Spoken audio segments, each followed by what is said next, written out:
Wonderful. Let's start with the shape first. Now, if I go to insert and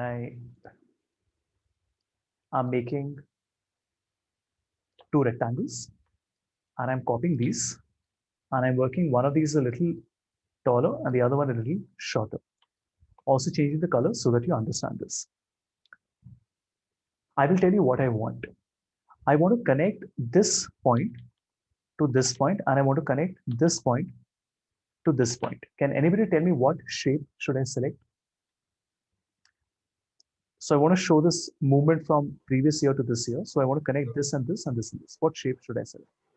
Trapezium. Something like that? Not at all. The easiest way of doing this would be to simply make a new rectangle. Okay, please watch this. You make a new rectangle like this. Now, what do we want? We want to change the shape.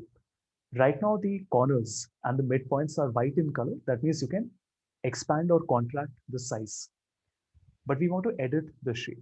So click on shape format, select edit shape, and click on edit points. Look at how the white dots will change into black. Now this means that you can create a new shape of your own. For example, I can simply select this point and I can put it like this. Very cool. And you get the idea, right? So I can do it for the bottom part also. But it gets even better than that. Watch this. Let me make a simple rectangle. If you want to create a curve, you can click on edit shape and edit points. Now it's a little difficult to work with. You have to practice this a lot, but see what I can do. One thing is I can select this point and change the angle, right? This should be fairly simple for everybody to understand. But that's not really what I want. So what we want to do is, after we click on edit points, I will click on that top horizontal line and say, add a point. So you notice a new point has been added here. And now I can simply select these white handles and create a curvature, right? Like this. Now, this is almost like a design application, how you work on Corel Draw or Adobe Illustrator. Of course, this is not as robust as that. This still has numerous limitations, but at least it gives you the capability of doing something a little more than what usually you would have had the opportunity to do. For example, let's say you want to create an S curve. Now, I can create this, and let's say I want to create an S of some sort. I'm not going to fine tune it, just show you the basics. First is I will click on edit points and then, I'm sorry, and I have two options. So I can either three options, add a point, open a path, or curved segment. So if I select a curved segment, then it becomes curved.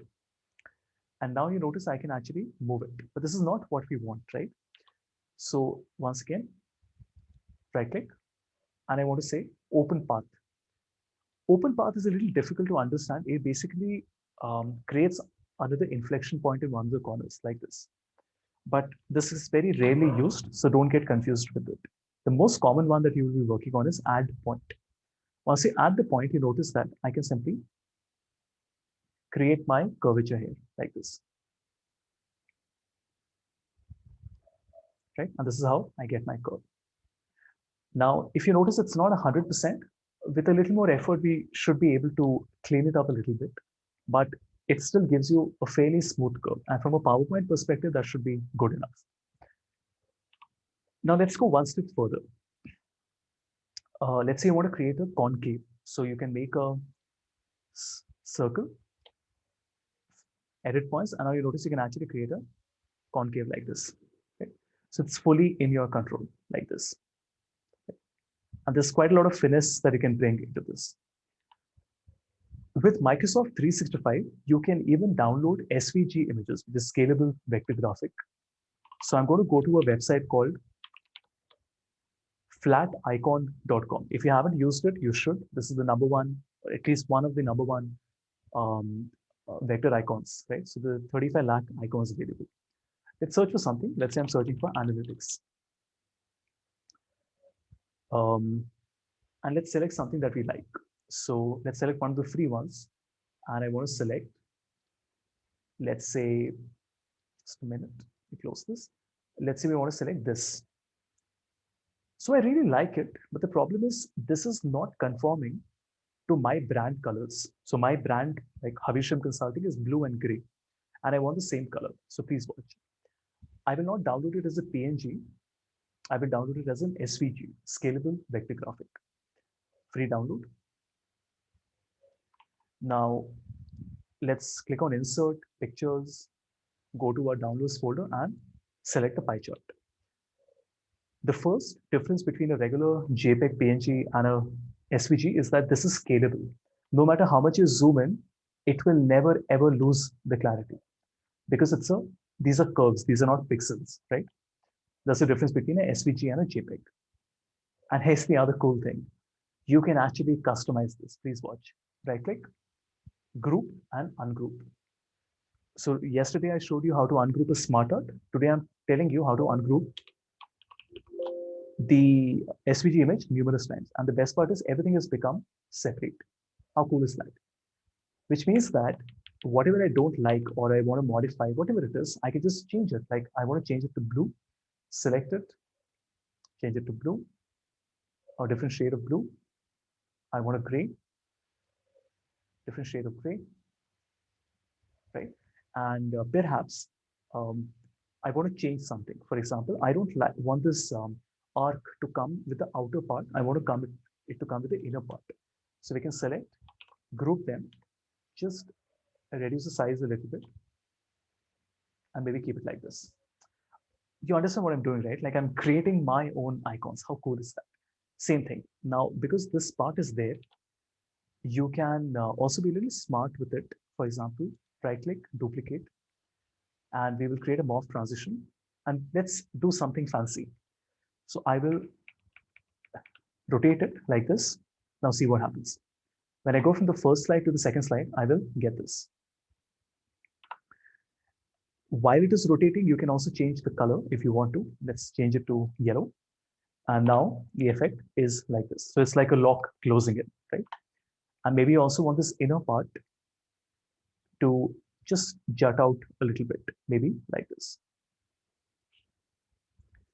Again, the final effect is like this.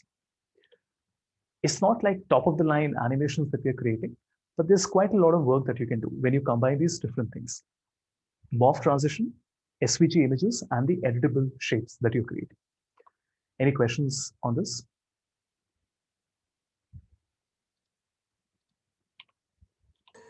So when we are doing an ungroup and group, then Yep. we are basically dividing all the parts of any diagram, and then we can use it according to what we want to do. Not just any diagram. You can only ungroup specific objects. You can ungroup a smart art. You can ungroup SVG images, right? Okay.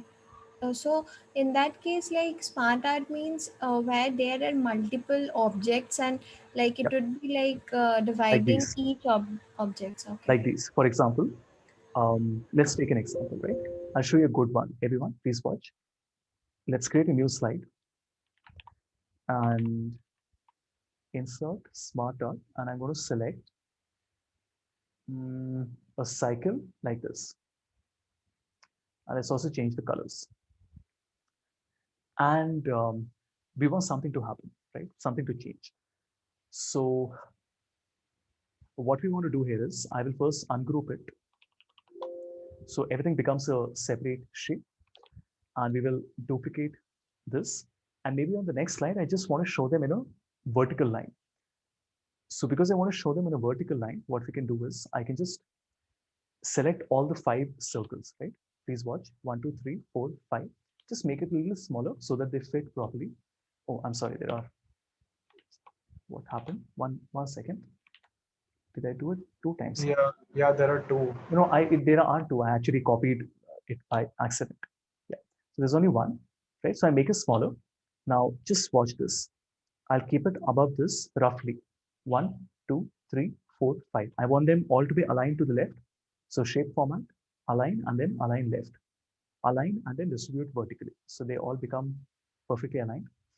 And we don't really need these, so I can remove this for now. And you get the idea, right? So now when you have the morph transition, you'll basically get this. See, it will not give you complete control. If you want to control the speed and things like that, the order, you will have to create manual animation. But at least for quick things, it gets the job done. Okay. For professional presentations, something a little more than the usual stuff that you do. And let me give you one final example, how to make a cover slide. This is how I like to do it. The final example, then we'll switch back to Power BI. I want to go to a website called Pixabay, Pixabay. It has royalty-free images on it and more than 18 lakh images and videos are available. And these are high resolution, extremely high resolution images, which you will not find on Google. Let's search for videos. And let's just search for city. So a cityscape like this. Let me refresh the page. Let me close everything else on my system so it speeds up a little bit. Okay, so these are very nice videos, like maybe this one. So I click on this and free download. So we download it as a 1920 1080. Once the video is there, I will insert a video on my PC, which is my video like this. But we want this not to be played when I tell it. We want it to play automatically. It should not look like a video is playing. It should seamlessly blend with the PowerPoint. So what do I do? In playback, I will select the start as not in sequence. That means the user doesn't have to click. It will automatically play. What does that mean? When I press F5, it starts to play on its own, right? But obviously we want to have some text on top of this. But we want some very bold text, not the standard Times New Roman and Georgia and all. So again, pay attention, insert, text box, and I will write business presentation. Yeah, I think that should be enough. Let's increase the size quite a lot, something like this. And I want to change the font to maybe a Arial black. But this is not special. I want to make it special, and I want you to watch this. This is a text box. On top of this, I will make a shape, just a rectangle like this. All right. So there is a text box at the back, at the rear, and in the foreground, there is a shape. Let's select both of these. So you notice that the text box is completely covered by the shape. This is very important. It has to be completely covered. Then you go to shape format, merge shapes, and you want to do a fragment. When you're about to click on fragment, it all turns black, but don't worry. This is what we want. And I hope you can guess what's going to happen. What's going to happen is that the text that we wrote is now not a text anymore. It has all become individual shapes. How cool is that? And because they're individual shapes, I can mess around with them a little bit. For example, maybe I can just select these parts and color it differently, and select these and color it differently, right? And of course, now you can group all of them together, come back, and then paste it on top.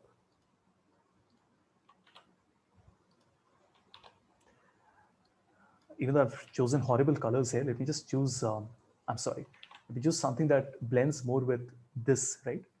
So I will take a small screenshot so that the text is complementing the colors that we already have, right? So I'm going to select these yellows. We don't want it to be yellow. We want to select all the shapes, remove the outline. And I want to only select BUSI and TATION, and let's select using the eyedropper. So I want to choose a color from here, something like this, and same thing. We want to choose the rest of it. And again, we want to choose from the same palette. So shape fill and eyedropper, and choose maybe this one, right? So now this blends with the image that we have. Select, group, cut, come back, paste, right?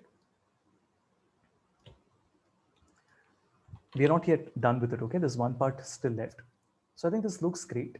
The only problem is that I almost can't even read this particular color that is there. So we want to make that portion of that video a little blurred. So I will insert a shape on top like this. We will remove the outline. We will change the shape fill color to gray and right click on the shape, format shape, and we will increase the transparency like this. So just think what's going to happen. This shape has some text behind it, but if I put the shape as the second layer, that means the video is the layer at the back, in front of which the shape is there, and in front of that the text is there. So if I send, send to back, now the text comes on top of this, right? This is how your final presentation can look. Of course, this is a very quick example I've given you, but I hope you can see with a combination of these things how much is possible.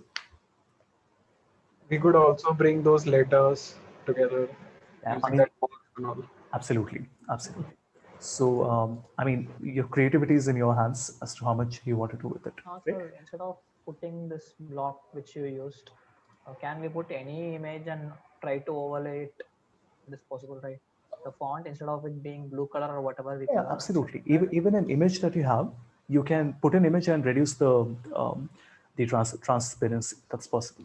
No, sir. So see, initially you started by typing this in the text box, right? Business presentation. So over that you Oh yeah, drew we can do that. We can do that. Right, right. right? Yeah. Let me show you quickly. This is a more advanced example, but a lot of companies create their ads this way. I think IBM does this quite a lot. IBM and Accenture. Presentation. See, in fact, we only need, why am I putting in so much? I just put the 4 letters that do matter. So Arial Black. Now watch, I want to keep an interesting image, right? So we want to go back to the same website and I want to search for abstract. So let's select anyone, it doesn't matter. I'm sorry, I don't want a video, I want a image. Right, so we just have to search. Okay, I think this is good. I like this.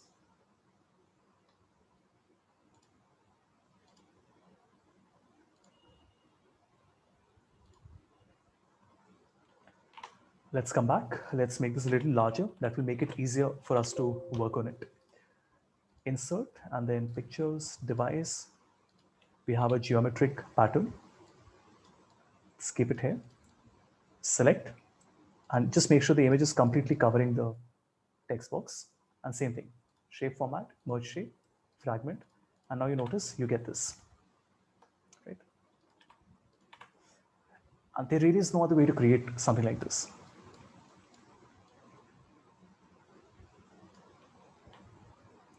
Right, guys?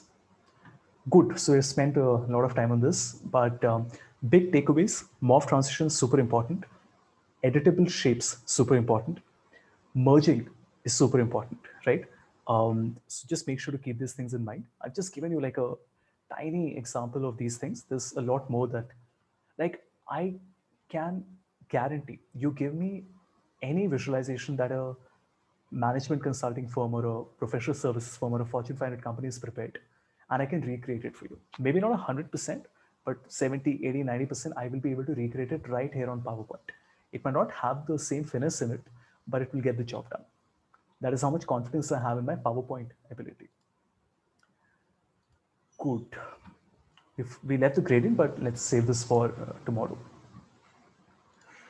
All right, so quick recap.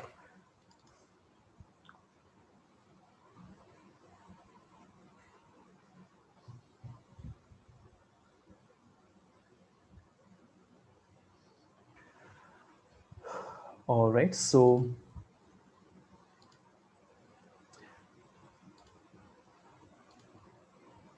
the big takeaway from yesterday's session was that we understood how we can look at data in a different way. So we were looking at the average per transaction and the average for all the states in a particular region, right? Then I also showed you how to calculate the profit margin, which was a simple calculation. So this was nothing but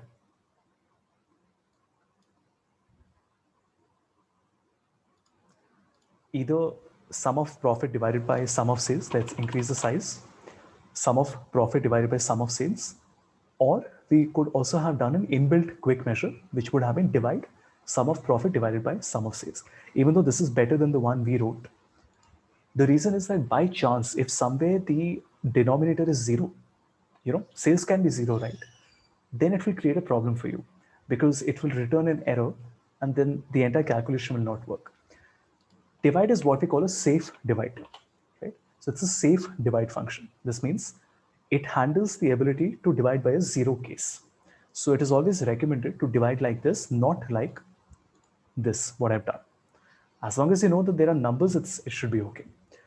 Then we also saw how to find out sales from existing customers. The business application here is customer churn, lost customers, customer loyalty, retention. The same thing can also be used from an employee perspective to find out how many employees are attending how many trainings. You want to track whether they are, for example, PwC and EY have most of the teams have a 40-hour mandatory requirement. So you have to attend 40 hours of training every year, which doesn't seem like a lot, but that's like 5 days of training, full days of training, and that can be sometimes quite difficult to take out the time for. So a lot of business application to this, right? And I also showed you that while the DAX measure is going to look quite complicated, do not worry about it. This is literally what comes at the end of the line, right? So take it a little bit at a time. Don't be in a hurry. I tried to be in a hurry long back, and very quickly I realized this is not the right way to go about it. There is so many components involved in this. You really have to take it step by step by step. Filter all, keep filters, and gradually increase and pace yourself. If you go in a hurry, it will all go over your head, right? Right. So that's where we left at. And are there any questions as far as what we did yesterday is concerned?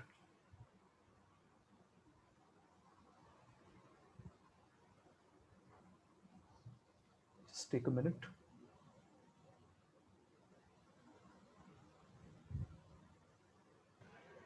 It's just that we need to get a hang of it. Like we are just seeing you right now do it. This quick measure and all, which all formulas are there. You know what? I do a lot of my reading from books and from videos, which I follow on YouTube. Let me tell you, this is the important bit. I know it makes sense to think that, oh no, the practice is more important. It doesn't really matter. You know why? Let me also give you the reason why. A data analyst or a programmer is not a memory skill. Nobody is going to appreciate you for the fact that, oh, without referring to the documentation, I'm able to write the tax formula. That is ridiculous. It is always considered a good practice to have another screen open with you where you are referring to the pre-built tax measures that somebody else has created. I would be more happy to have a candidate who says, I know where to get the right information from, and then try to pick out different learnings and put it all together, rather than somebody who says, yeah, I have memorized everything and I know, I can close one eye and with one hand I can write it. It doesn't matter to me because life is not the same problem over and over again. You really have to understand the fundamentals. So all of this gyan that I'm sharing with you is important because the reason I'm sharing with you my journey of how I went about it, this is something which will be very similar to the journey you follow, right? And if you're able to reduce the amount of time you take compared to me, I'll be more than happy. Yes, practice is important, goes without saying, right? But at the same time, this is equally, if not more important, to understand the nuances of small things, right? Like, for example, if today Remember somebody asked me a question that if you work with a large database, what do you do? And I said direct query versus import. How do I know these things? For example, there is something called context transition, right? Which is one of the trickiest concepts in Power BI, right? And again, I won't get into this, but context transition is something, right? So I just wanted to show that to you. Guys, you will never come across these things by doing courses online, at least the stupid courses that you have. You will only learn this by going to proper websites, reading blogs, going to forums, reading books, and watching YouTube videos by the good guys. Excellent content is always cheap, right? Or maybe free.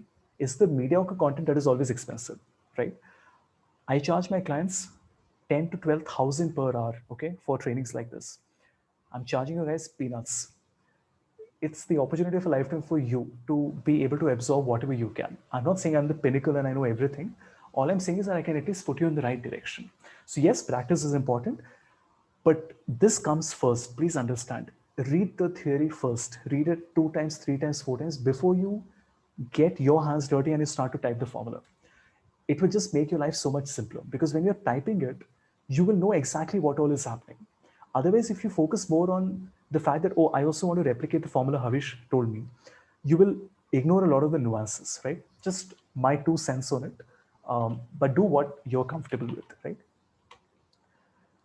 All right.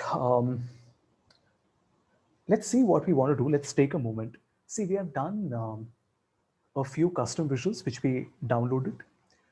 I have shown you a DAX measure, a simple one, which is profit margin, and a difficult one. So I've taken like an extreme on either side. I want to show you Power Query we have done, tooltip we have done. I'm just thinking, what is it that we should be focusing on now?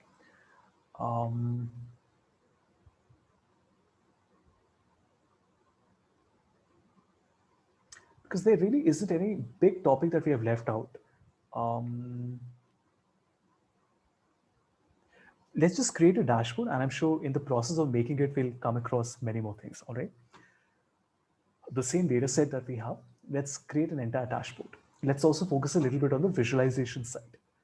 I have my page, click on format. Can we create a dashboard on an Excel sheet that I provide?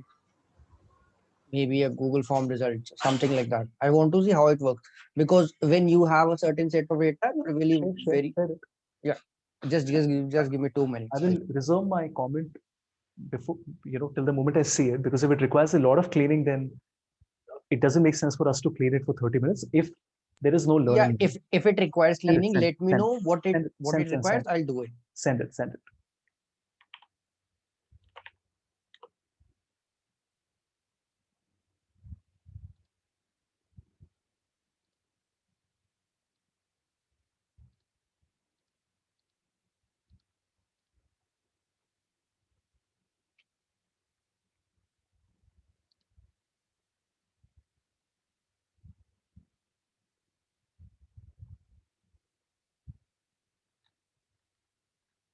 So these two guys are considered the gods of Power Pivot in DAX. Their names are Marco Russo and Alberto Ferrari. Okay. So about us, where's the about us? About. Can you put your mail ID in the chat box? I'll make you the address so that you can download the file from there. From that Google form. What are you sharing with me? A Google form. You can download it in CSV format. The results. So you download it and send it to me. No, that would be easier. Send it where? Here? I won't be able. Okay, cool. On my email. Okay. So these two guys, everyone, ignore this bloke. These two guys, Alberto Ferrari and Marco Russo, they are considered the gods of. I mean, their website is SQLBI, but they are considered the gods of DAX. Absolutely brilliant, and you should definitely follow their website. They have a lot of free videos and courses and blogs and all. And they also have something called DAX patterns, right? This one, DAX patterns. DAX patterns is a website which basically has inbuilt, like it's like quick measures. So What they have done is they have already given you reusable solutions to common problems. Things like time-related calculation, time periods, distance count, cumulative parameters, and so on and so forth. ABC classification, survey data, right? Let's see what they have here. I also haven't seen this. I don't know, I'll have to go through it. But as you can see, it's quite a lot of work that they've already put in. And they have some free things available as well, right? So these two people you should follow 100%, right? Alberto Ferrari and Marco Russo, and they have lots of websites with them. In Power Query, there's a website called Radacat. The guy's name is Reza Rad, Rezarad. Very, very good website. He's a genius in Power Query. So he's somebody who you should be following. So you have your articles, right? And as you can see, he has these small articles that he's been writing for many years now. I think since 2016, if I'm not mistaken. So definitely have a look. Right? So only two websites I'm sharing with you: SQL BI and Radacat. He also has 4 or 5 free ebooks available, and each book is like 200, 300 pages. Definitely worth a read. Okay. Have you sent it? Yes, sir, I've sent it just now. It Okay. will be an inbox in a minute or two. Oh, so Jeevan has rolled out their new logos. I don't like it. Not that it matters, but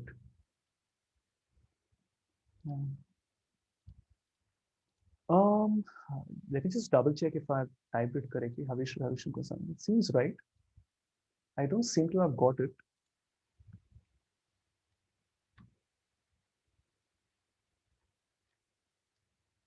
I don't know. It's a mystery. What do you want me to do? I've sent it a minute ago. It will come. Okay. Why is it taking so long?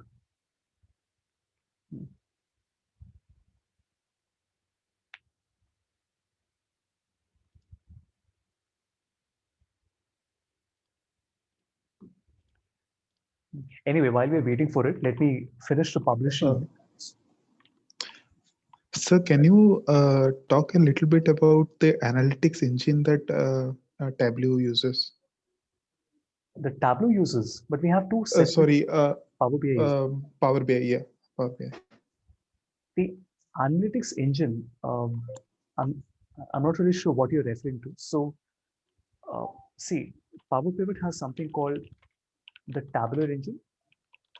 Okay, this is the technology side of it. Tell me the question. What is it that you want to know?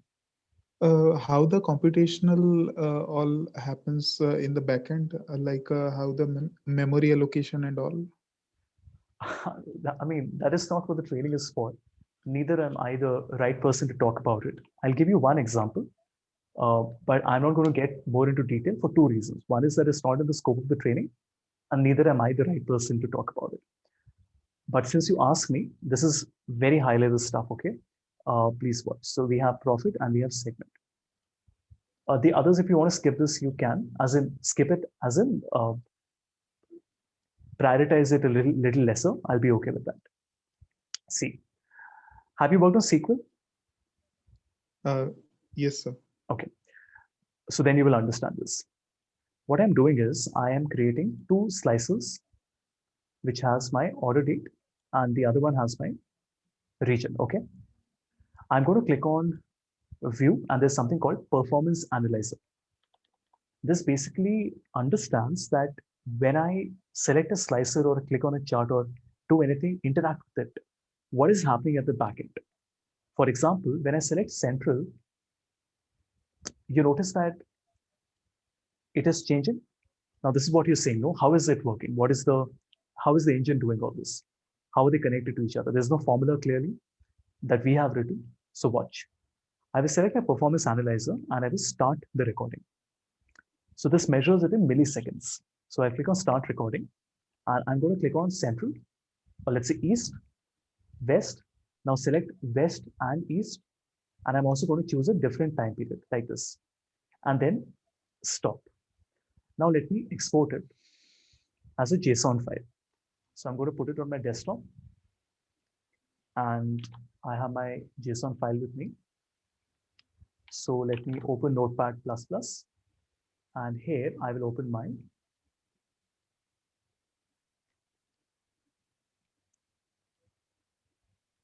JSON file, right? Let me just see how I'll wrap it. Settings. View, fold all, no. Wrap, word wrap. Okay. So if you notice here, this is what is happening at the backend, right? So, I mean, this is the answer to your question, right? So if you notice, these are the variables that are being run. Do you see this? This is DAX, Yes. calculate sum, sales profit, right? Sales is the table, sum is the aggregation, calculate is the calculate function. This is a variable that is being created called DSO filter table. Then you're also using a function called summarize columns. Then these are your variable declarations like this. This is what happens at the backend. We can also look at a single one so that you don't get too overwhelmed. Let's only look at this slicer, all right? This part. So you notice there is a DAX query here.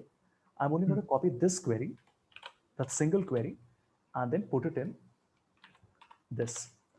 Now this, I don't know why it is red in color, but anyway, if you notice, it is telling you what we are doing. This is a comment.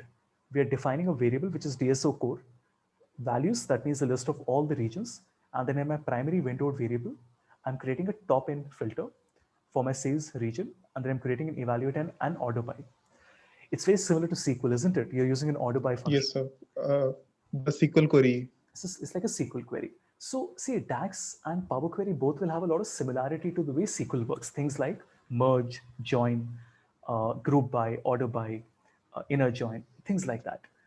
So that is why we say that to become a true Power BI specialist, you can't become a Power BI specialist simply by doing an MBA in finance or marketing, because this is an IT area. There is an entire angle to Power BI which is meant for IT professionals, people who come from a business analytics background. Okay? But I hope this helps. This gives you an idea. Sure, sir. Thank you.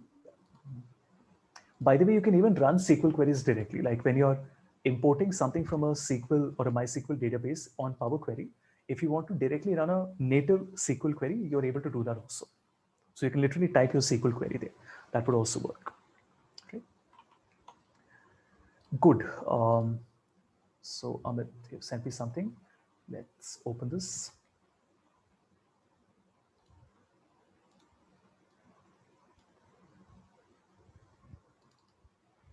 Let me quickly have a glance at it to see what is there. Okay, so we have timestamp, age, gender. Let me just see the metadata first. Okay, so timestamp, age, gender.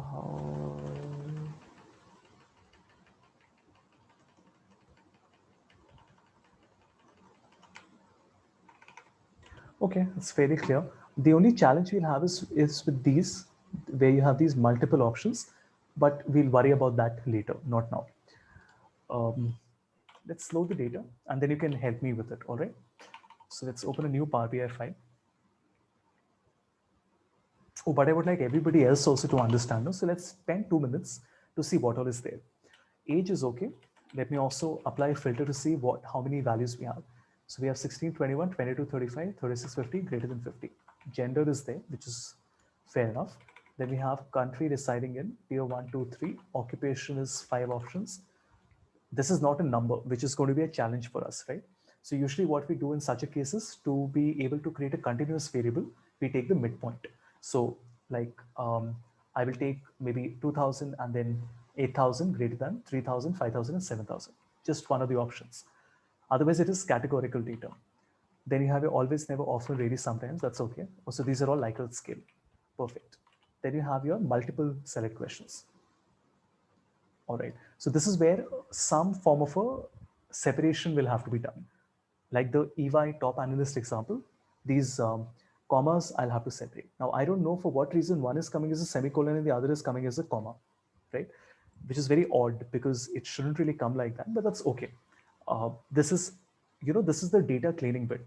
Like I'm seeing this data for the first time. This is how I go about it when I'm working on a client project, right? First, I scan the data to see the variety, the metadata, and the volume, right? This is okay. These are all okay. So then you have a yes, no question. All right. How much time do you spend? Don't use it. 1 to 2, more than 5.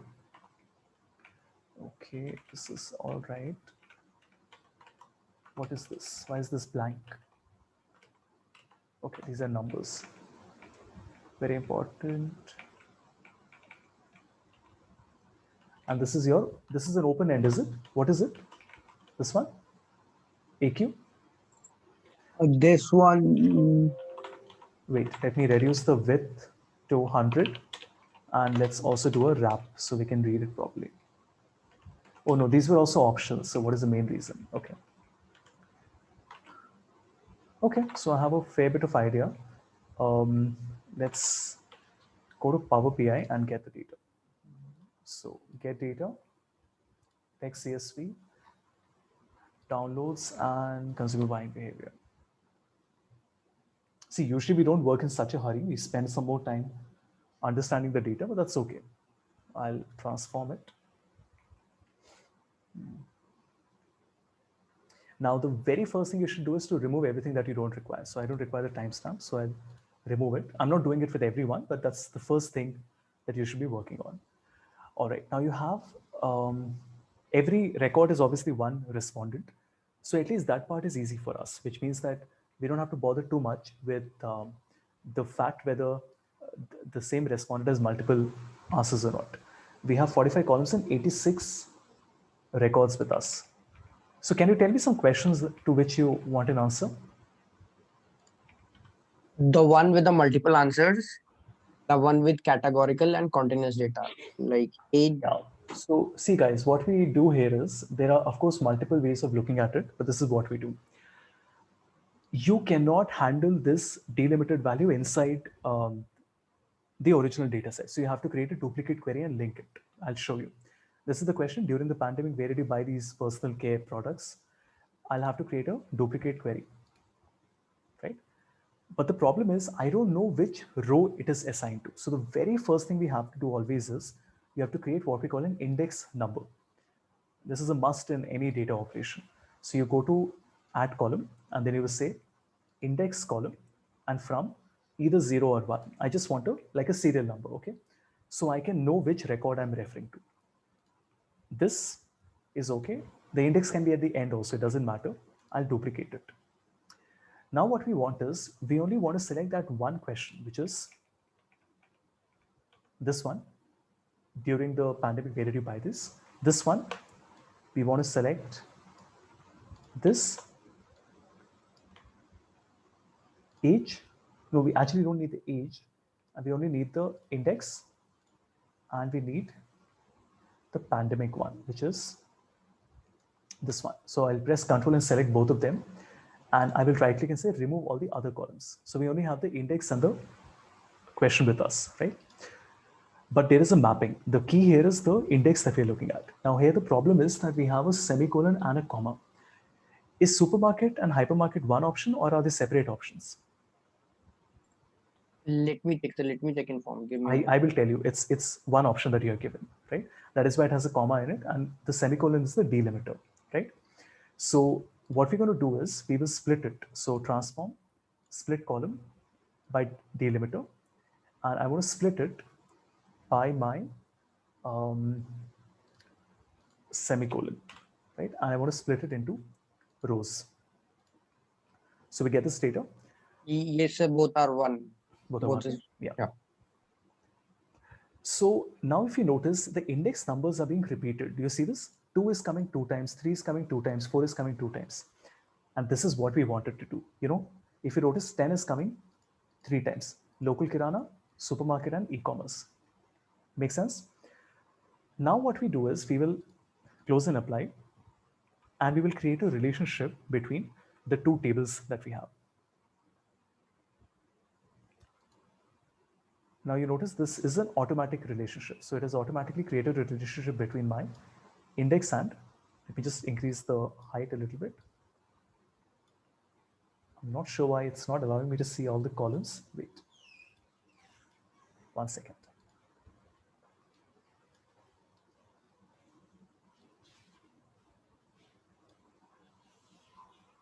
Okay, this is, I think, a problem with the new build. Otherwise, you should be able to scroll it all the way down. It's okay. These bugs are always there with new systems. Right. So I can see index and index, right, everyone? Now, what does this mean? This means that if I want to look at one record, right? So I have my 2 queries with me. I can look at my index, and in my index, I know I have several respondents with me. Maybe I only want to look at the first 5. So I will click on my filtering, and in my filtering, you notice it is giving me an option to select basic filtering. So I can only select the first 5, 1, 2, 3, 4, 5. And then I will also keep the answer to this, right? So we should now be able to make a table, and it should show us the result. Let me increase the size to, let's say, 20.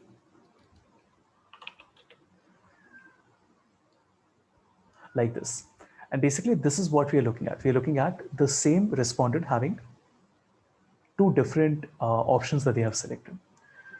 But if you notice, in one of the questions, let's say a simple one, which is gender.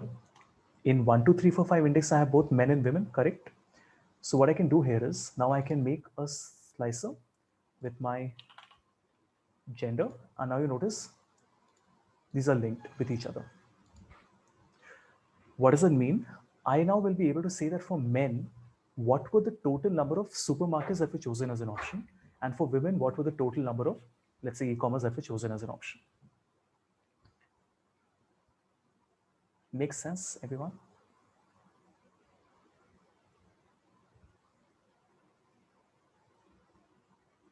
Now, Sorry, I didn't get this last part. Like male and female, what are we trying see, to get? we are showing only the first 5 respondents, but I want to see the data only for Okay. the men, right? It's for only first 5 response. Yeah, only for the first 5, because I didn't want to show you a lot of data, right? Like that. So basically, this is what you do. For example, if I do not put my during the pandemic option in the value, and I make a matrix and I put it in the columns, what will happen? I'll get different columns. Now, what do we want? We want to find out how many people choose e-commerce, how many people choose Kirana, which otherwise you can't do. With the data that you gave to me, how will you find out how many people choose which specific option? Because you have many options in a single cell, correct? Like if I ask Exactly. you how many men chose supermarkets, you can't tell me. If I ask you how many men in the age group of 22 to 35 chose supermarkets, you can't tell me. But now I can. Please watch. I will just keep my index again in the values. Now you must be wondering, why is index coming 2 times? Because the other one is only the count. Is this not what we wanted? It is telling us the number of people who are choosing these options. If I want to, I can even make it a percentage of row total. So it is telling me that if I look at the first 5, this is a 50-50 split. So 50% of the people, 50% of the respondent is this, and 50% of the respondent is this. But there are different ways of doing this. I can make it a column total. What is it telling me? It is telling me if I remove the index completely, 100, 100, 100. That means this is the total response which is there. And if I keep my gender, it is now giving me an understanding of the split between men and women. Right? Basically, this is the approach, right? This is how you first separate a part of the data, and then you recombine it with the original data. And then that allows you to even look at the columns that have delimited value in them, like this one. Now, if you're thinking, but will this mean that I have to do a different table for every single column that has a delimiter in it? That means I have to do it for this one, then I have to do it for this one. Of course you do, you have to. And let me prove that to you. Let me show you a project on which I just worked. So this would be Shenoy. No, not Shenoy. Just a minute. Yeah, so Shenoy.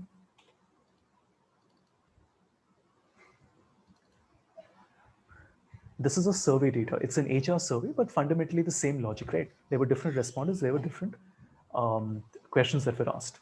But if you look at the model that is behind the scene, I'll show you both the question, the response that came in, as well as the model that has been created. Guys, this was my, this was my survey data. I'm sure you will agree that this is just what you showed me. But what is the challenge? Same problem like earlier, which is that there were certain questions where there were multiple responses that were coming in, okay? And if you notice, this is the type of model that has to be made. Right? This is still a simpler one, but I'm just trying to show you that these models can get quite complicated. This is the nature of these projects, whether you do it on Excel or Power BI or on Tableau. The fact of the matter is you first have to create these models. You can't just have a clean data set where everything is prepared in a single table. It's not possible.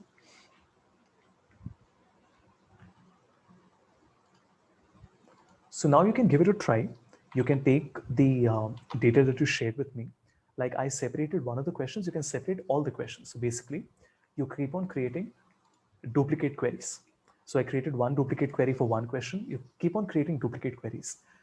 One common column between all the duplicate queries will be the index. And that is what will allow you to pick and choose whatever you want from wherever you want. Right?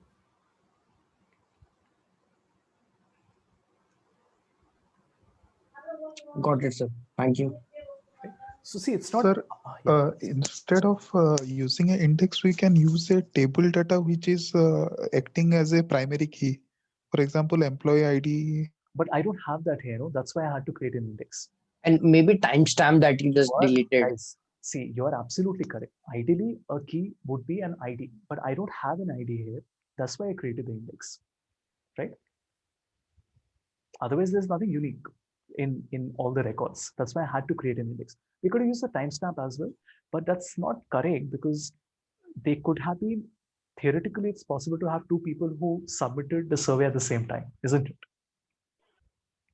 And you shouldn't really be using a timestamp in any case as the ID because, I mean, it's just very odd to take the timestamp as the identification. See, if you're doing 1,000 surveys, can you guarantee that no two people filled up the survey at the same time? It's unlikely, but it is definitely possible, right? So you wouldn't want to do that. Plus, another reason you don't want to keep the timestamp, everyone, as the identification is because this, right now, okay, anyway, this is not a date, this is a text value, but that's okay. So my point remains the same, which is that it is possible that two people had the same timestamp. 8 p.m., 23 minutes and 32 seconds, right? So you don't want to take that risk. You never should, right? Like when you have call center data, you have lakhs of records. 100% there would be multiple records that start and end at the same time. So obviously you will not be able to use the timestamp. So the index is a very obvious choice. And I hope all of you are able to believe me that this is what we do for two reasons. One is that, see, I saw your data for the first time and I knew exactly what I had to do. Number one. Number two, why do you think all these options have been given called index column? It's not just there for, just for being there, right? It's there for a reason because this is what data analysts do day in and day out, right?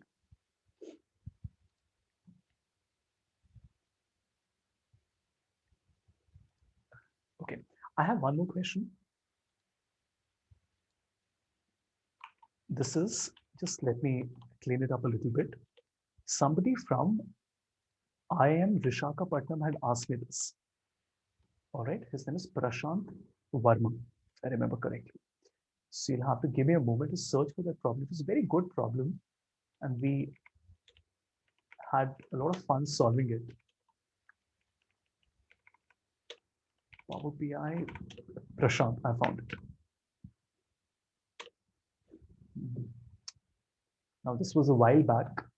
This is in April, so I'm not sure if I also remember it, but let's see. Uh, yeah. So this was his problem statement, okay? Very interesting problem. He said he had the stock market value, okay, during the Spanish influenza, 1919. So if you notice here, it says that for each day, 2nd of January, 3rd of January, 4th of January, this is the open value, high value, low value, close value, right? And the type is, sorry, the type here is just the Spanish influenza. So we don't even need this. I can delete it so that there's no confusion. This is stock market data. And what is this? This is very interesting. The Spanish influenza record started on the 29th of June 2018. And these were the deaths or whatever, the cases per 1,000 people, which is 87 per 1,000 people, 190 per 1,000 people, and so on and so forth. Now, he wanted to understand a correlation that when the cases were peaking, was there also an impact on the stock market? Now, we would expect, looking at this year, that there was an impact, but that impact did not really last.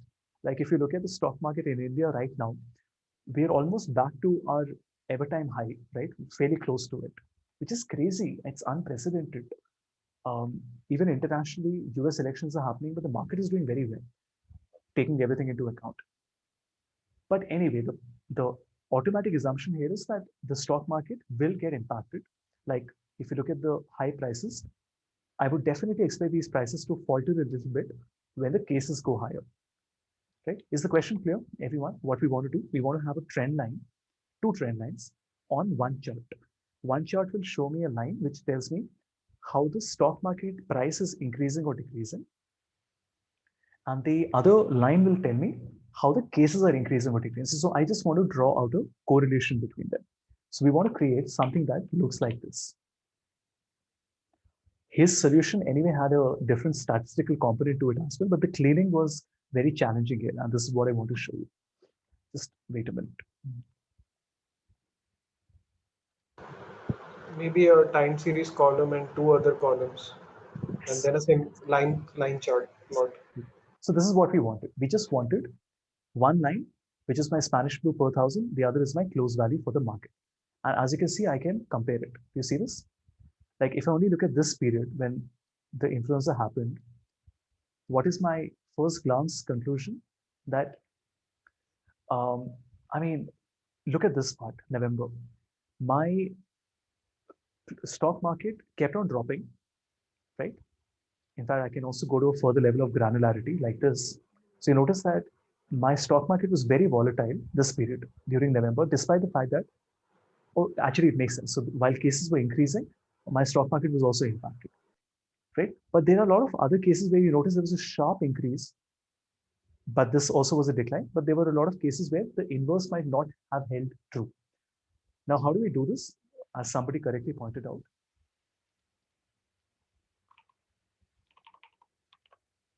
so this is a more difficult problem than it might seem on face value, right?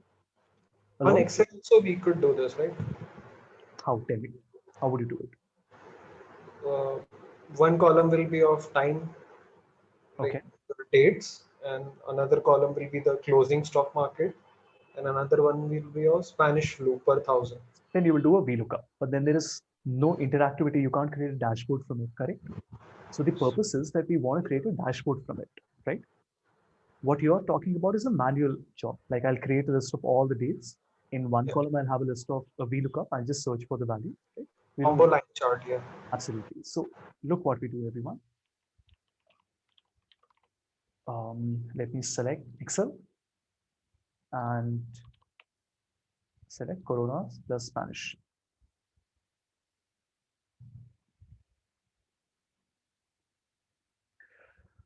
All right, so this is my table 1 and my table 2 as well. So I'm selecting both these tables, transform data.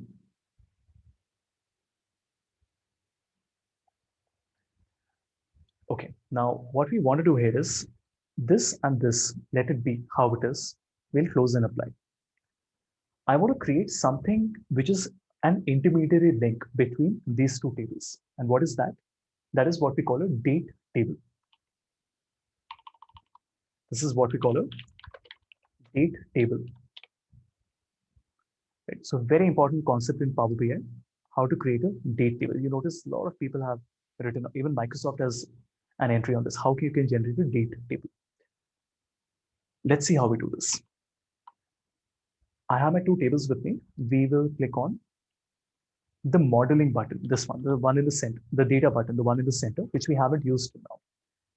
I have shown you the report, which we are working on. I've shown you the model, which also we know. But we want to look at this one, which is the data view. We have two tables with us, but we want to create a new table using a DAX expression. So if you hover your mouse, it tells you write a DAX expression. Let's call this my date table. And what is it equal to? I can simply say calendar auto. That's it, calendar auto. And you notice it will automatically detect the very first date in both my tables, the Spanish and the stock market. And it will also show me the last date, which is 1990, which is when it ended, right? Okay. From an efficiency perspective, you never want to keep the time value because it increases the size of the file. So you always want to make sure to change it to a DDMMYY like this. Wonderful. Now we have three tables with us, and what this can act is a link between table 1 and table 2. So I'll select date and link it to date. I will select date and link it to date. So this is what we call a star schema. Right? Now, this is not a one-to-many relationship, remember, because the date table that we have in the center has all the dates one time, and obviously the Spanish data is also one time a day. Similarly, the stock market data is once a day. That's why it's a 1:1. And when I say it's a star schema, it means that it basically looks like this. It's not what we have created exactly, but visually I wanted to show you what it looks like. There are different types of schemas that you can create. Like there is something called a snowflake schema. See, guys, these are all SQL fundamentals, right? Database fundamentals, RDBMS and all. But because if you want to work on Power BI, you have to now start gradually learning all of these things. It is becoming aware of all of these things. Wonderful. Let's come back. Now I'll make a line chart. This should be fairly simple, right? I make a line chart. We will keep our date in our axis, and that's it. We will select our high value, and we will select our Spanish flu cases. Expand, expand, expand, and you get the data like this. But why is it not looking correct? Wait.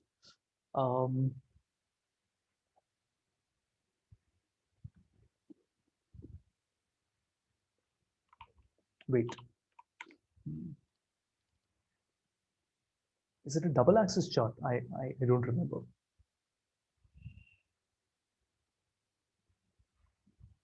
Oh yeah, obviously it will look like this. I got it. It has to be double axis. The scale is, the unit of measurement is not the same, no? See here, the numbers are in 153 per thousand. Here the numbers are in a scale of 90s. So obviously, that's why it's not coming. So I'll have to make a double axis chart, right? So let's make sure we have a secondary values, right? Yeah, right. That's it. Looking at this, I remember one more example from a football data set. So we'll do that. Any questions on this, anyone? So why didn't we just connect the two dates already in the table, two tables? Yeah, one is that it's not considered a good practice to not have a date table. Whenever you're working in Excel, in Power BI, it is always recommended to have a date table because when you try to do calculations, they might not work, right? To answer that question, I'm just going to hop over back to our original Power BI file, right? This one. and from scratch, okay? Let me show you a new quick measure, which is what we call, everyone, running total. Now we all know what running total is, correct? It basically means cumulative total. But there's a bit of a problem. Please watch. If I make a running total and in my base value, I select my date, which is order date. In my field, I select my sales value, right? And of course, my direction is ascending. You will notice that it doesn't really look incorrect, right? Just a minute. 1 second.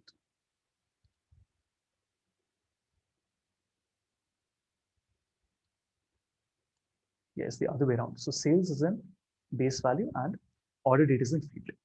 The reason it will not work is, I'll prove it to you. When you make a line chart, right? First, let me keep sales and order date, not the running. So you notice we get a trend line. So I can see for every month, what is my sales. Let me copy and paste it. And in the second one, I want to replace my sales with a running total. They look exactly the same, but how is that possible? When we are calculating the running total and the formula and all is there, would you not have expected this to keep on increasing like a line? This is the problem. Even though my column called order date is a proper date, there is nothing wrong with it. So if you go to transform data, you will notice that your order date is absolutely correct. But you know what the challenge is? To be able to do time intelligence functions, which is what we call it in DAX. We call these time intelligence functions, right? Which is basically nothing but the collection of time-based functions. To do time intelligence functions, you have to create a chronological date table. That means I need to have a series of dates from the first date till the last date without any gaps in the middle. In my data set, the problem is there are certain days on which there have been no transactions. Like I have the 3rd of January. See, I don't have the 1st and 2nd of January. That's okay. My first transaction is 3rd of Jan. But the problem is, you see this, everyone? I don't have 8th of January. And because I don't have an 8th of January, my calculations will not work properly. As you can see, my running total did not come properly. So what do we do here? Now, as I have proven to you, you have to make a date table. Now, this is not a matter of my choice or my preference, right? So I have to go back to data. I have to make a new table and I will make a date table. Tell me, what should I write here? How should I create the date table?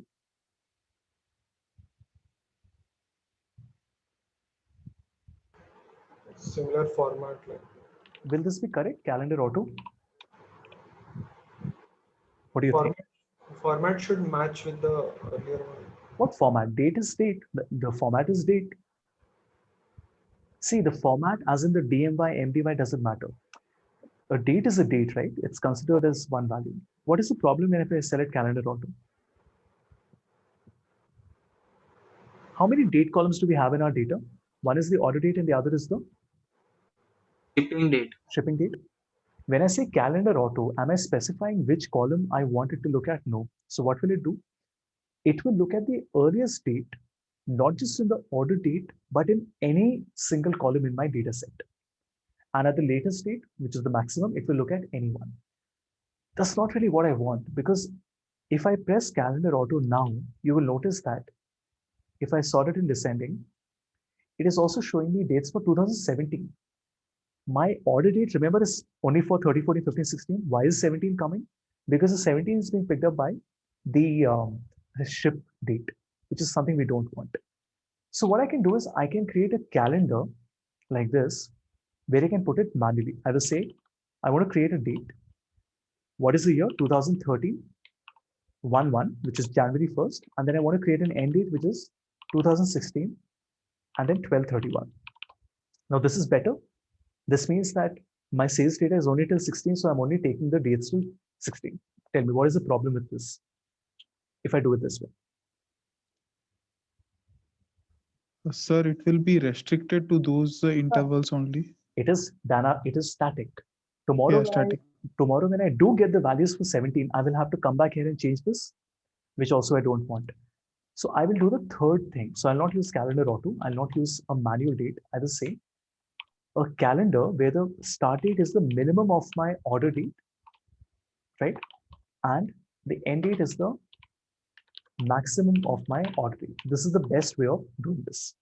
And I'm sure all of you will agree.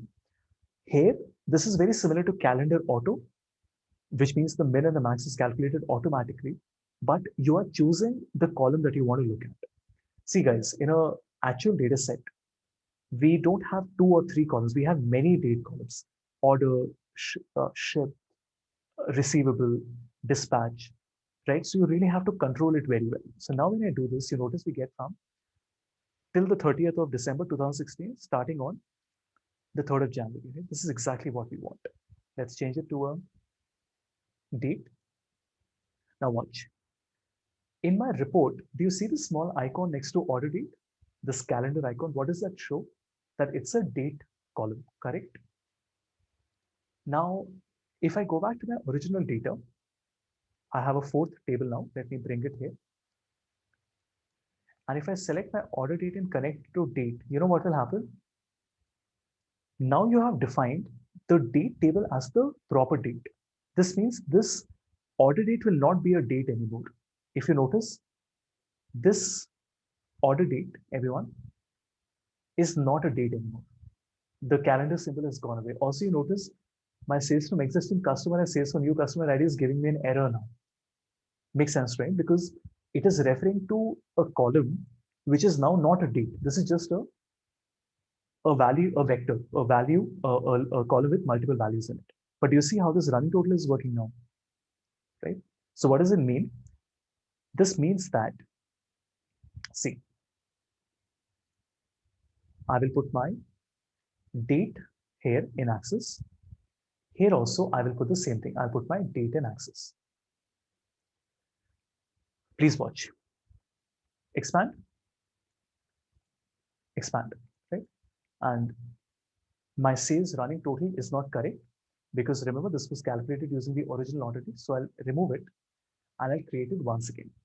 So we'll create a quick measure, running total. What is the base value? Sales. And what is the field? My date. Everything is the same, but this time you notice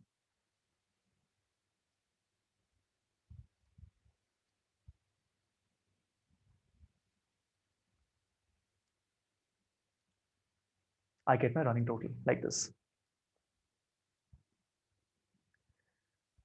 Right, everyone? So like this is telling me that my lifetime sales from the day I started my business till the Q4 of 2014, I have done 954,780 like this. Right? And obviously you can go back. Now this is at a very granular level where you're looking at the running total. Let me remove this. We don't need this now. We only have the running total. But even better, I can put my region in my legend and it will make 4 different running totals for me. So I can see how, do you notice this in the beginning when the business started, the southern region was actually more than, it was growing faster than the other 3 regions. And that's a very interesting bit of analysis. But as time passed, you notice that by the end of 2013, South actually became the smallest region. And this is what happens, right? If you look at the sales cycle of a product, when you launch it,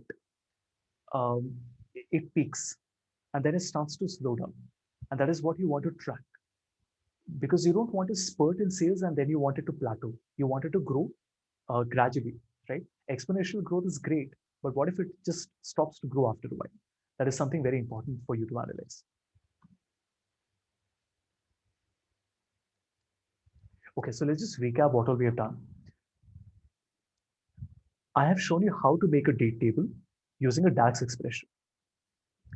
3 different ways of doing it. By the way, there are many ways of doing it. I'm just telling you 3 different ways. One is calendar auto, which looks at all the columns which are a date column. Number 2, you can use a manual date, but obviously the problem is that you will have to go back and keep on changing it.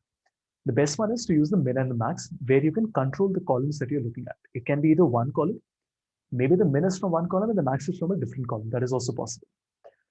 Once you've done this, you create a model, one-to-many. But the moment you create a model, your original order date ceases to be a date. So you notice this order date is not a date anymore. You will not be able to use it for any calculation. Henceforth, going forward, you will only have to use the proper date table like this. Now, in businesses, we don't want to look at only the year, quarter, month, and region. We want to look at a lot of other things, right? For example, you might want to look at the weekly analysis, fortnightly analysis, calendar year, fiscal year, things like that. What do you do in such a case? Please watch. I will quickly go back to my Power BI folder.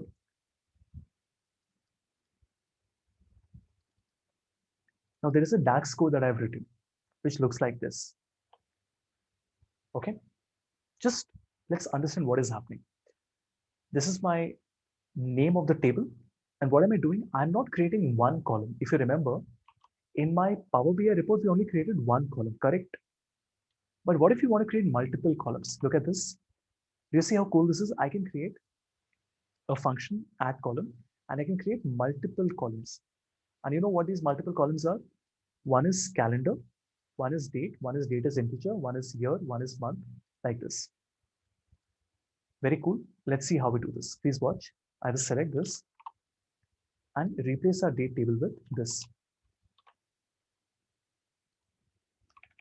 What is my starting date? We already know how to do this. My starting date is the minimum of my order date, and my end date is the maximum of my order date. Yeah. So what should happen is, assuming there's no formatting issues and all. Did you see? Earlier, we were creating one column with the date in a range, min to max. Now, this time it is giving me an integer, year, month number, year, month number, year, month short, month long, week, weekday, weekday short, quarter, and year quarter. Isn't that cool? You know why? Think about it. Now I have the week with me, which is the weekday short. It is automatically connected. Now this means that I can make a slicer and only keep my week day short in it, and only want to see, if I only look at Saturdays and Sundays, what is my running total like? As businesses, you want to find this out, right? You want to see whether sales is happening more on weekdays or on a weekend. So just see how nicely we have managed to do this using a single formula, right? Which is this. If you want to make it look a little better, you can go to a website called DAX Formatter. This is also owned by SQL BI, right? So DAX Patterns, DAX Formatter, all of these are owned by SQL BI. Beautiful website. It only does one thing, but it does that thing very well. It says you have a DAX code, which is very complicated. You want to make it easy to read. Just take your code. Everyone, please watch. I'll copy my code. I'll paste it here and watch the magic. Format. Oh, it don't do anything. I'm sorry. So okay, that's embarrassing. Wait. Is it an internet issue or is it something else? Yeah. Oh, it's working. Good. Do you see how much more neater this looks? Would you not agree with me that this is much simpler to understand? See, what are we doing? We are adding columns, correct? What is the range? Min of order date, max of order date. And how many columns are we adding? We are adding 1, 2, 3, 4, 5, 6, 7, 8, 9, 10, 11, 12 columns, which means the first is data integer, year, month number, like this. That's it. This is your final data. Now I can basically copy this, come back to DAX and paste it here. And I'm sure you will agree with me. This looks so much better for you to write, to modify. Let's say tomorrow you want to go and change the order or remove something. It's so much easier to do it, isn't it? Compared to the shape it was in earlier, like this. And see guys, these are generic formulas. Like you will find it available everywhere on the internet. Because this is standard, right? Only this has to be changed by you. Everything else remains the same. You can just copy and paste it in every report that you have. Like I do it every time. Whenever I work on a client report, the first thing I do is I create a date table like this. Okay, so small pause. Open to questions.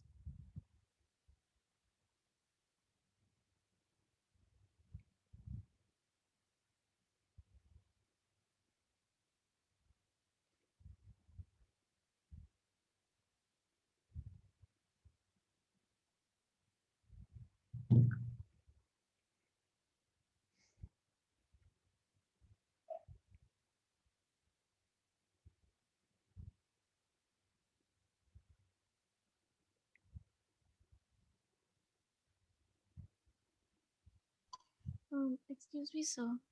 So in that COVID plus Spanish case, we had actually two different time frames, but then we used a single date table to connect them. What exactly we did there? So why In does the that matter? schema part. See, my stock market is from the 1st of January 2019 1917. till Hmm. the end of 1919, correct? But Hmm. the Spanish cases are only for that 18 period. So what? All the others are null values. I couldn't understand that the relationships part, the See, schema, that connection. Yes, sir. forget the Spanish cases for now. Only look at the first two tables. This Hmm. has a list of all the dates in it. Table 1, which is the Hmm. stock market value. All I'm Hmm. doing is I'm connecting it to a date table that I created, which is this one, Yes, sir. which does not have any missing value. See, okay, guys, Hmm. understand the problem. Can I connect this date and this date directly? Yes or no? Oh, if we connect, then what will be the case? No, no, no. You tell me from a business logic. Can I connect the stock market date with a Spanish flu case? I can't. Why not? Tell me. Hmm. You think and tell me. Why can't you connect it? Are you recording the Spanish flu cases every day? Yes or no? Probably. Of course Yeah. you are. Okay. Of course you are. Yes. In that period, do we not record COVID cases every day? Is the stock market data Yes, sir. correct for every day? Yes, sir. That is also the closing in Will the it come on? Will opening. it come on weekends? No, not Isn't the on market closed weekends. on weekends? What does that mean? That means Hmm. that there will not be the same set of dates in both the tables. Okay, sir. You, Fine, sir. So you the understand where I'm missing coming days. from? There are missing dates, right? Yes, sir. And is that Hmm. not how I started the entire thing? Why do we need to make a date table? Because there are Yes, missing sir. dates. And because there are missing dates, my calculations will not work. And hence I have no other Hmm. choice but to make a date table. Okay, sir. Now I got the connection. And also remember, even if you feel that, no, but I'm confident that I don't have any missing dates, do we still need to make a date table? Now, see, this is a question. It's a good question. But the short answer is that yes, you should. The long answer is that it's a choice. Like if you're super confident that your date tables are correct and in the future there will be no issue coming in it, you might as well select it as the date table. If you notice, I think somebody has a question, but I'll come to that. If you notice, there is an option to select a table and mark it as a date table. Do you see this? So I can select any table and Yes, say sir. that this table has to become a date table. So if you notice, Power BI is again and again pushing you to say, please, please make a date table, make a date table. Now you Hmm. might say, but yesterday we did not make a date table and we were still able to create charts and make a slicer because we were not creating functions. We were only using dashboards. The moment you start working with DAX functions requires a date table, which is what I proved to you because without the proper date, when I did a running total, the result was not coming. It was just coming like a normal trend line. Hmm. So Okay, short sir. answer, always. Don't think about it. Fine, sir. Right? Good. Anything else? Anyone?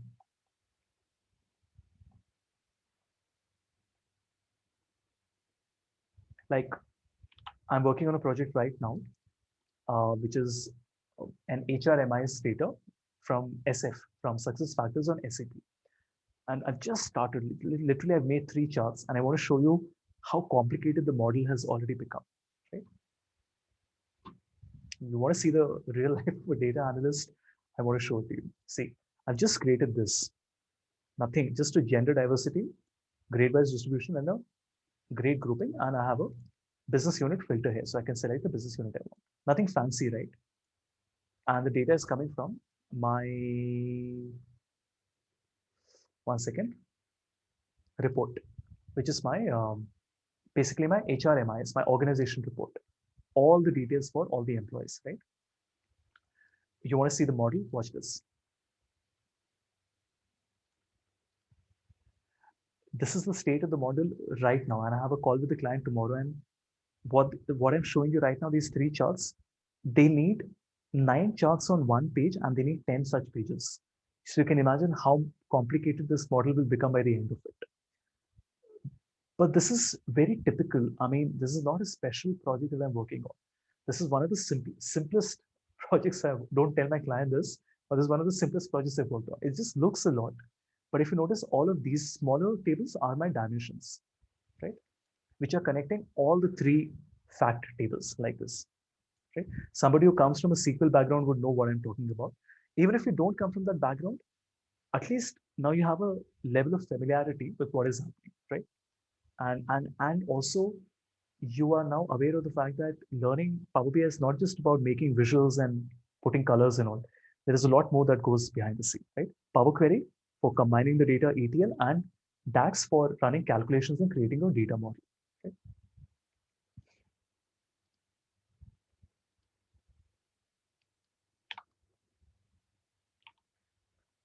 Good. Questions, anyone? Meanwhile, I'll search for the right example that I want to share with you.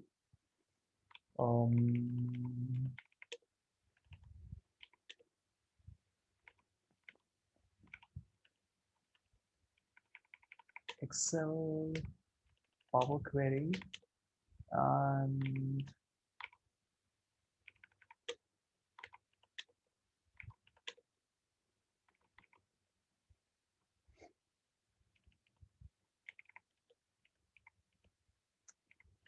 where can I be? Wait. Advanced Power Query.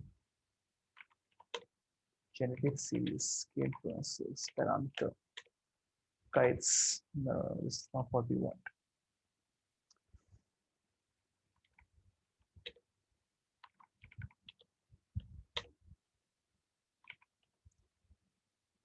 Is this the one? A equals B? Let's see.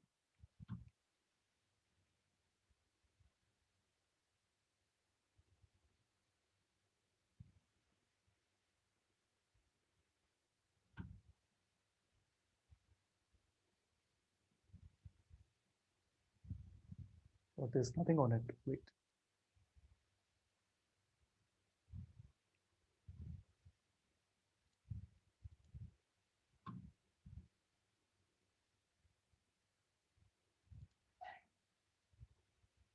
Oh no, this was a different example. This was a PwC problem.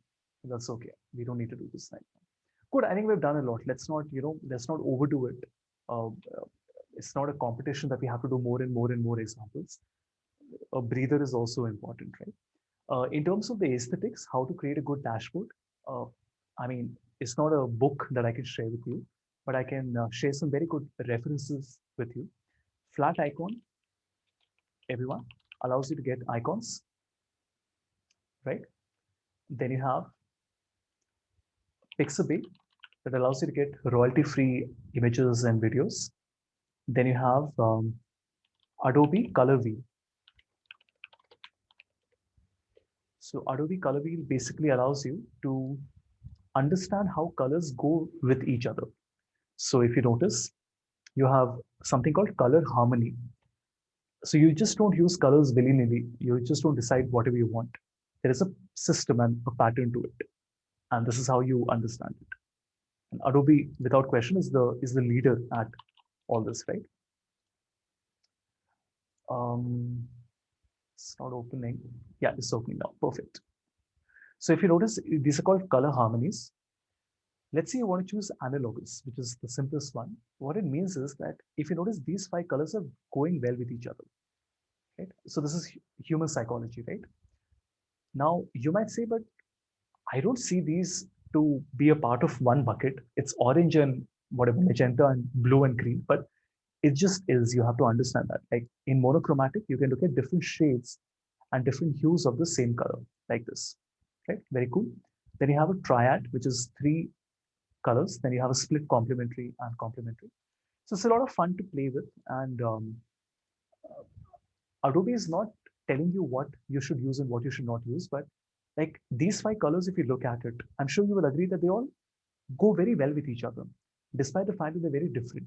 Now you will say, but how? Why do they look so pleasing to us? The reason is because of human psychology. So we follow something called Gestalt principles, which is a part of psychology. And it has been used by advertising firms and in typography for many, many years now. It's an Austrian and German school of thought that talks about different principles. So you have different things. So region, proximity, continuity, closure, symmetric, similarity, and no, this is not the correct one. They've actually written something wrong. That's okay. Yeah, something like this, right? Figure ground, continuity, closure, connectiveness, proximity, and similarity. I've shared I've written it, so you can go back and read about it. A lot of fun. You'll learn a lot by reading this. How Gestalt principle works. This is what they teach to very senior consultants. When you have these leadership trainings and all, when you have to give presentations to CXOs, after a point, everybody knows how to use the right tool and how to make a good presentation. And you really have to get into the psychology side of it, how to do all this. Then I can give Canva, of course, all of you would know. I don't think I need to mention that, but I'll still put it here, canva.com. Just give me a moment.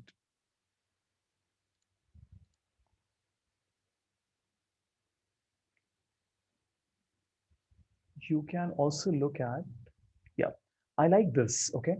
So whenever I need some inspiration, I go to The Economist and I like to look at their charts, the colors and the way they are comparing different charts, like something like this. They're very simple, but I really like it, and I think it maybe doesn't tell me what I need to do, but it at least helps me, it points me in the right direction, right? Just something on a personal note that I really like to do, looking at The Economist, right?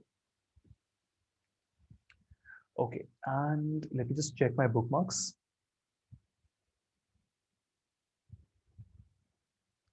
See, and then of course you can look at, just a minute. Maybe this is never ending, but you can in any case look at any report. I think any good report by one of the big firms will teach you a lot. Let's say you're looking at, I don't know, BCG, all right? So just type BCG PDF and you'll have hundreds of such reports available. Let's just open a random one, something I also haven't seen earlier. Let's say green manufacturing, right? Which is a CII report. Let's see what all is there. Oh, this actually is nothing special. Let me see. Wait. Yeah, something like this. Now, McKinsey is blue and, this is greens, but they have these very specific colors that they're using. And do you see how nice these all look? Now, imagine you want to create a Power BI report, but use the same color palette, right? So you basically want to make it look like a management consulting report. How would you do that? Please watch. I will first take a small screenshot, go back to PowerPoint, not on Power BI. I want to go back to PowerPoint. And please watch this. I want to get the hex codes, which is these color codes, not RGB values, but the hex code. So let me just make some small. In fact, we don't need to do anything, which you can just select it. So let me go to picture format, picture border, and select the eyedropper, this one. So you notice I can just take my mouse anywhere, it selects that color, then I can go to that color and it will tell me that the hex code is, do you see this 88A2B3? So this is the hex code now that you want to put in your Power BI report as well, all right? But this is a very long way of doing it, isn't it? Like this will take you forever. So this is the trick. You save it on your desktop as any format that you like. Then you go to the Adobe website.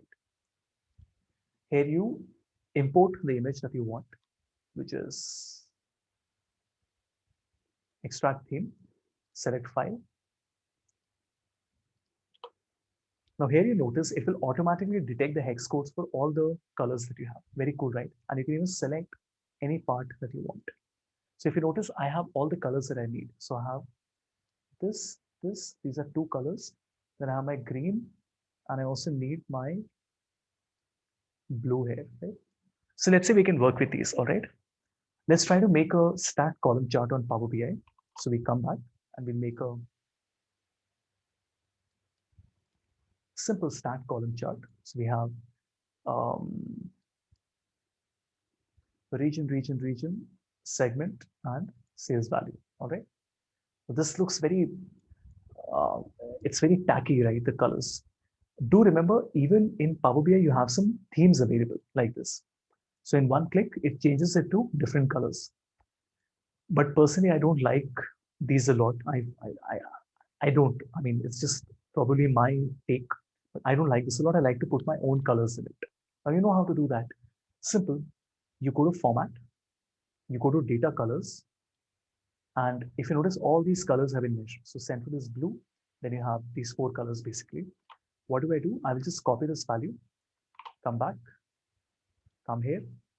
We have a custom color, and here you can put the hex code, which is this one, right? And that did not work. Why not? Data colors, custom color.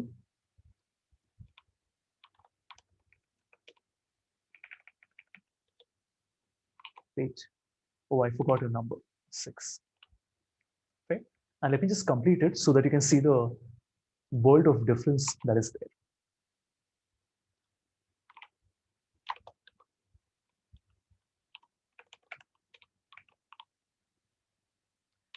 Then we have, let's see, this one.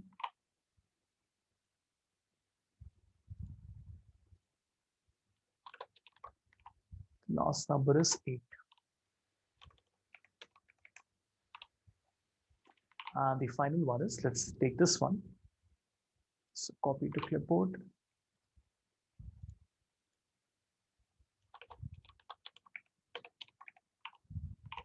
This last value is E.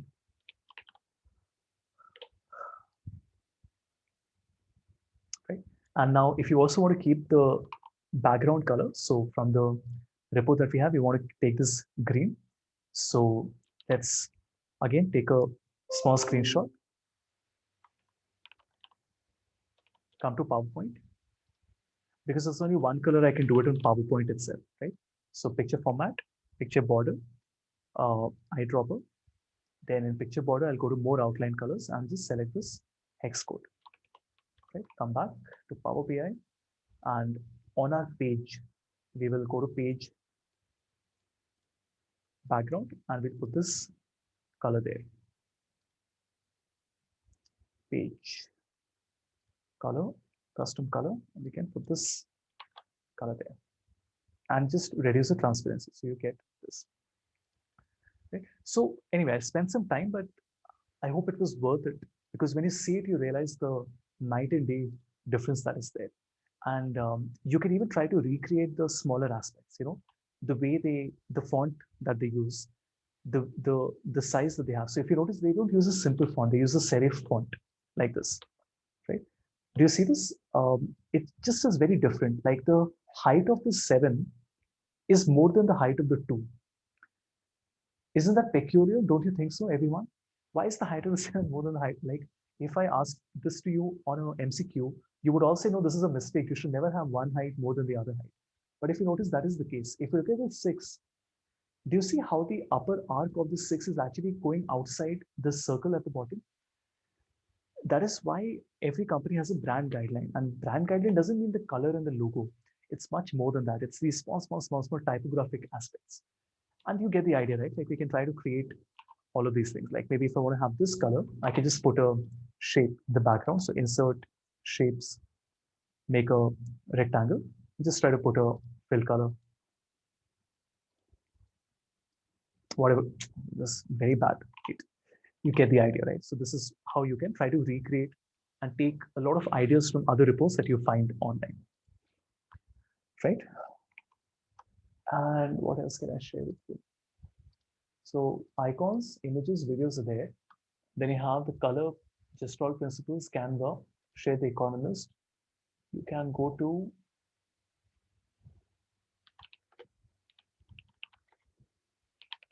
the Power BI data stories gallery, right? So this will give you a few hundred different examples of dashboards that people from around the world have created.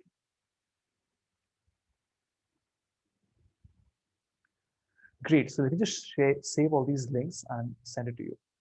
So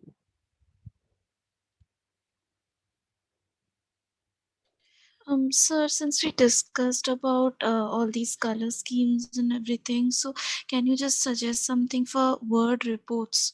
Like we really make a lot many reports all the time, so how to make it look a bit more professional apart from what the design that is present in Office? see, design is design. I mean, it's not that I can say, oh, this is wrong and this is correct. I can give you small tips, right? Like something Mm-hmm. very simple. Let's say you have some text with you. Let me just put some text here.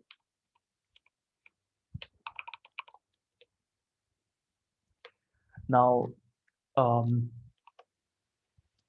one thing that I personally like to do is to reduce the margin and then go to layout and make it two columns like this, right? It just makes it look a lot more professional,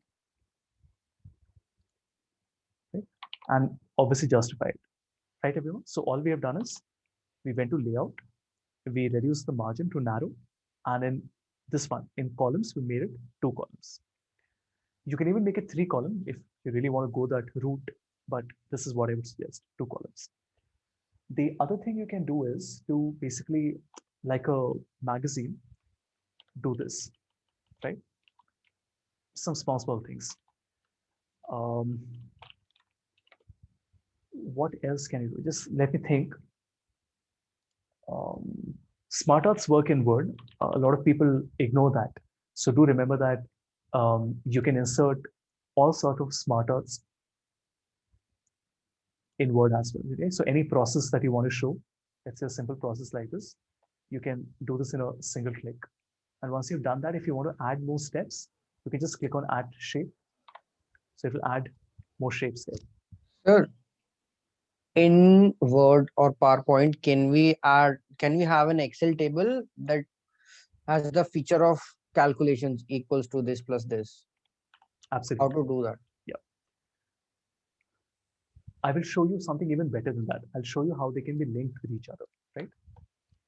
So I'll show you how to make an Excel table. That means you can do calculations in Word. And I'll also show you how you can link it to an existing table. So I'll just call this temp and save it on my desktop.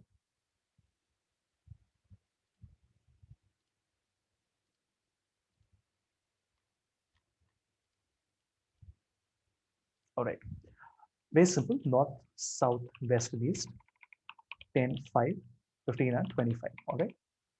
So please watch everyone. Go to Word, insert table, but don't insert a normal table. Go to Excel spreadsheet, right? So if you notice, the Excel spreadsheet has come on top of the Word file.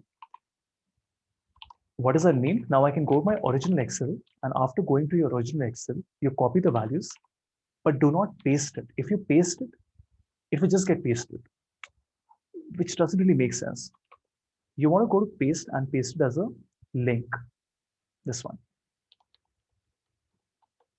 What does that mean? If you notice, all these values have now been connected to my temp.xlsx sheet 1 A1. It's like linking two Excel files, correct? Okay, let me close this. So you notice the table looks like this, everyone. But if a change will happen here, the same change will reflect here as well. I'm not sure why it's not refreshing. Yeah, but anyway, you get the idea, right? So this is how you can link this. Now, how with the formula? Simple. You double click, you can write equal to sum of these numbers. So you don't have to go back to Excel and make these changes. You can do these changes directly. 1 second. I'm sorry, they keep on changing these things every now and then. Let me just make sure to wait. Worksheet object. If it doesn't work, then I'll give you a different way of doing it. This is all linked, which is great. But then when I close it, it is only giving me this much, which is what we don't want. I'll give you the older and the better way of doing it. I personally don't like this one. Even though they have added this now, I don't like it. The option is to click on object and select object. Insert object. And in object, you will insert an Excel spreadsheet. Right? And let's hope this works properly. Oh, I don't know why this is opening as a new window. It should not open as a new window. So 10, 20, 30. Right? And let me make it bold. Let me close it.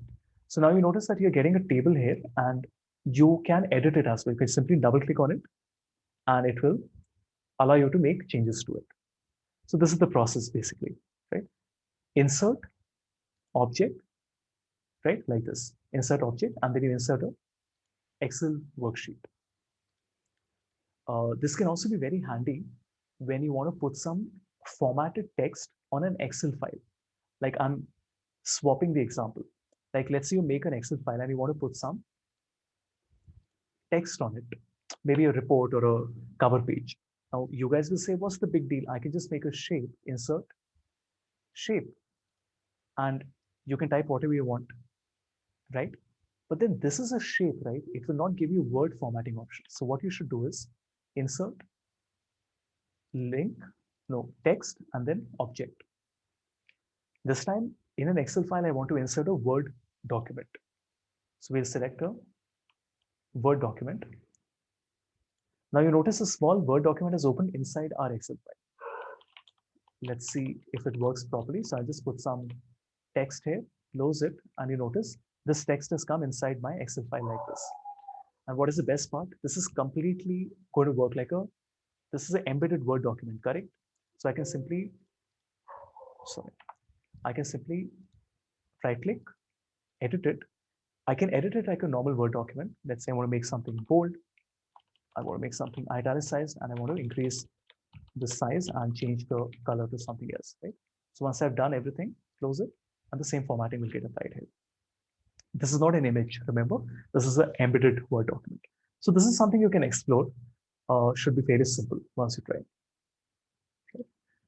There is another way to do calculations. Like if you just want to do a calculation, you don't want an Excel, you can make a table, put some numbers here. Let's say 10, 45, 50, 5, 50.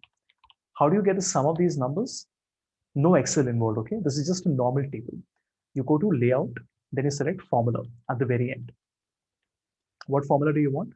Equal to sum of above. That means the sum is at the end and you want to find the sum of all the values above it. If you notice, you have different functions available: average, count, sum, max, min, what you would need on Word. And you notice it gives you the sum. And what is even better, tomorrow when the numbers change, you simply have to right click and say update field and the calculation will get refreshed automatically. Right, so I hope that helps.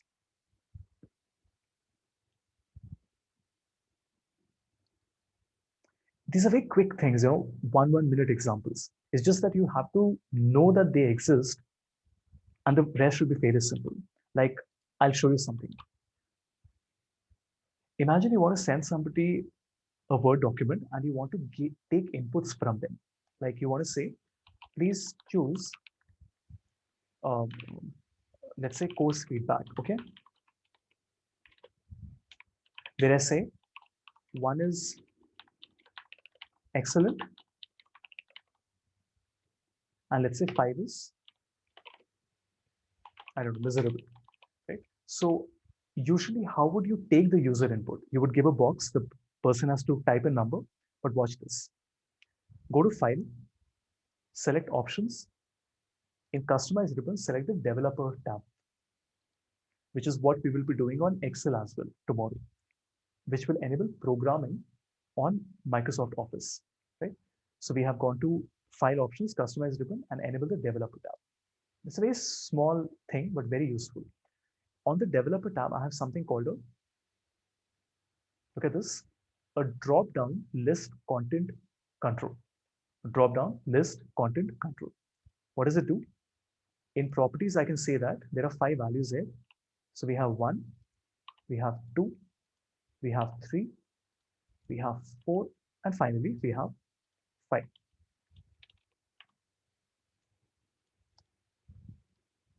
How cool is that, right? This is how you can prepare a Word form now. And you can have all these different controls in it. Even better, there is something called a date picker.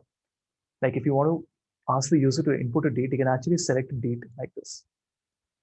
And these things have been there on Word for a very long time, like more than a decade, is from what I remember. So, and there's so much more to it. Like if you get into the programming side of it, there is a lot more that you will be able to do with it. But this, of course, is programming. Like if you want to customize all this and all. But even without programming, these quick tips are already available for you. Like even these checkboxes, like you can have multiple checkboxes that you create. Such a nice way of creating a form. Just put some colors in on, and it just looks so much more appealing.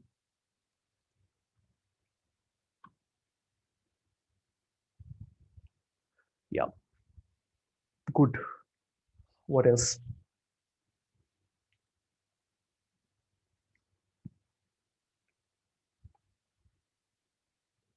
Anything else that you would like to ask? Great. I think we've done a lot of these additional tips and tricks and all. Just the last publishing bit, which I've already discussed with you. There's not much to it. You click on publish.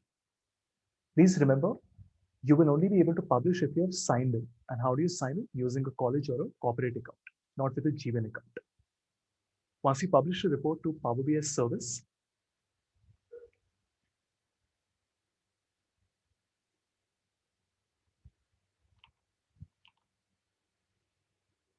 have I shared this link with you? Let me just double check. Yeah.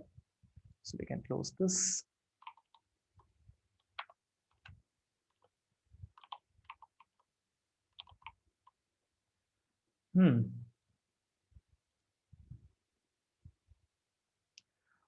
Oh God.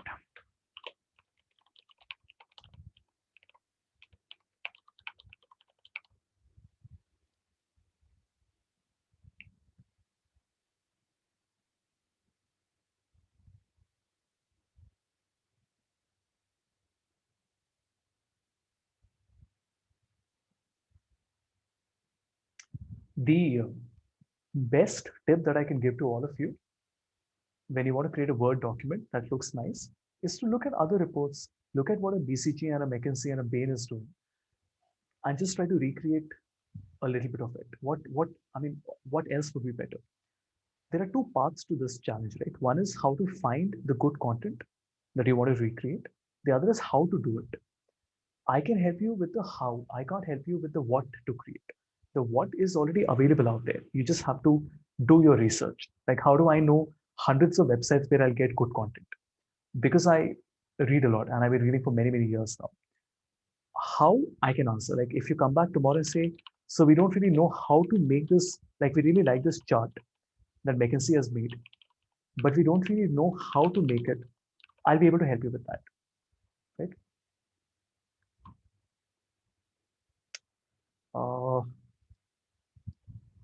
I don't know, there's something wrong with the publishing bit. That's okay. This is a quick 5-minute, 10-minute topic, so we can cover it tomorrow as well. Then we'll focus on Visual Basic. So what do you want to do? Do you want to continue with Tableau for the next 2 sessions and then do VBA at the end? Or do you want a little bit of a break from, too much visualization is also a bad thing, right? So do you want to take a break from the model visualization and all, and you want to focus on programming for one day and then come back to Tableau? So just, what do you want?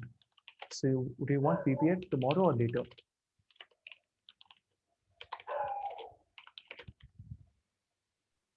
Sir, in VBA, what you will be covering, like programming of like programming or anything else? VBA is programming, right? What else is there in VBA? Programming, VBA programming.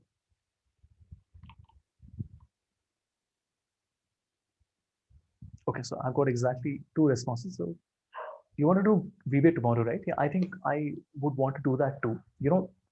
We do the same thing over and over again, like the same visualization. And then let's take a little bit of a break so we can focus on VBA, maybe for one session or maybe a session and a little more if it spills over. For Tableau, we'll have enough time. The reason we will have enough time for Tableau is simple because now you've already seen a lot of visualizations on Power BI, right? So it will be much simpler to work on Tableau now. Even though Tableau, I feel, is a much more difficult tool to work on, but it will be simpler for us. All right, so that's all from my side. Any final questions? Otherwise, we can call it a day.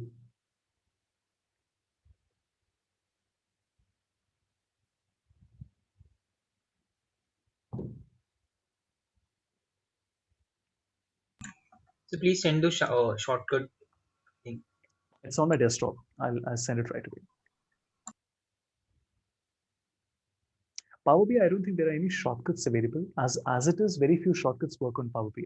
Like you don't even have a Control C, Control V, Control Z works, but you can't. There's no shortcut to create a new page. Like it's a design tool, right? Like in PowerPoint, do you use shortcuts? Not really, because it's more about designing. What will you do with shortcuts? To my knowledge, I don't think there are any lists of shortcuts available, but maybe you can just Google it. I don't have anything handy with me. The Excel one I sent you. All right then. Great. Thanks everyone, and we'll see you tomorrow. Do remember we don't have a session Thank you, on sir. Friday, so we'll have the balance 3 sessions tonight on Thursday, then on Saturday, and then on Sunday. Right? Yeah. Great. Thank you, sir. Bye. Thank you, sir. Thank you, sir. Thank you, sir. Thank you, sir. Thank you.